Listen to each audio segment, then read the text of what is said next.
ورحمة الله وبركاته. أعوذ بالله من الشيطان الرجيم. بسم الله الرحمن الرحيم. نحمده ونصلي على رسوله الكريم. أما بعد.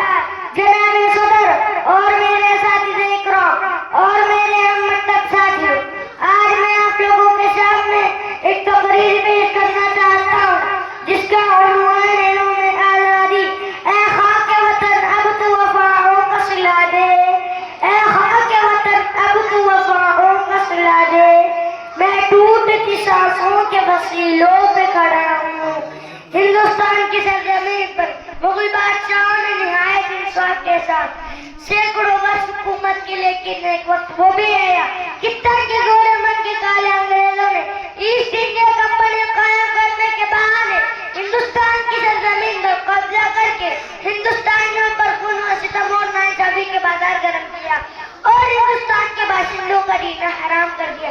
ایسے وقت میں انگریزوں کے خلاف سب سے پہلے فتویٰ دینے والے شخص شاہ عبدالعزیز محدث دہلوی رحمۃ اللہ علیہ تھے.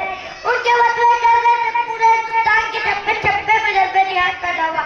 ان کے فتوے کے بعد تحریک رسول عمر چلایا گیا، تحریک بالا کوٹ چلایا گیا، ہندوستان چھوڑو تحریک چلی، شاملی کا جہاد ہوا اور اس جہاد آزادی میں سینکڑوں علماء کرام کو پھانسی دی گئی.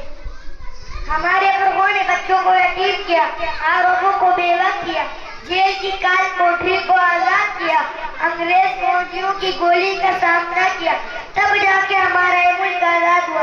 اے محبت اس وطن سے اپنی مٹی سے ہمیں، اے محبت اس وطن سے اپنی مٹی سے ہمیں، اس لیے اپنا کریں گے جان و خود قربان ہم.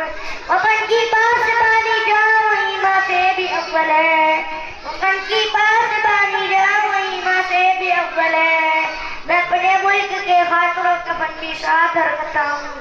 مجاہدین آزادی کی ایک بڑی لسٹ ہے جس میں ہندو بھی اور مسلمان بھی ہیں. اس ملک کی آزادی کے لیے سب نے مل کر قربانیاں دی ہیں. چنانچہ ایک وقت وہ بھی آیا کہ ہندو مسلم دونوں نے مل کر ایک ہی پلیٹ میں بیٹھ کر کھانا کھایا اور اس ملک کے اتحاد و اتفاق اور معاہرہ کیا. انگریزوں نے جب یہ ہندو مسلم اتحاد کرے گا تو انہوں نے محسوس کیا کہ اب وہ ملک میں حکومت نہیں کر سکتے. ہندوستان کے تمام مذاہب نے جب متحد ہو کے انگریزوں کے خلاف جہاد کیا اور قربانیاں پیش کی تو ظالم انگریز ساتھ سمندر پار بھاگنے پر مجبور ہو گئے. آج ہمیں اپنے ملک کو بچانے کے لیے، اپنے ملک کی حفاظت کے لیے اسی اتحاد اتفاق اور محبت کی ضرورت ہے. اس ملک کی سرحد کو کوئی چھو نہیں سکتا، اس ملک کی سرحد کو کوئی چھو نہیں سکتا. اس ملک کی سرحد کے نگہبان ہیں آنکھیں. مذہب نہیں سکھاتا آپس میں بیر رکھنا، مذہب نہیں سکھاتا آپس میں بیر رکھنا. ہندی وطن ہے ہندوستاں ہمارا. واخر دعوانا الحمدللہ رب العالمین. السلام علیکم ورحمۃ اللہ وبرکاتہ.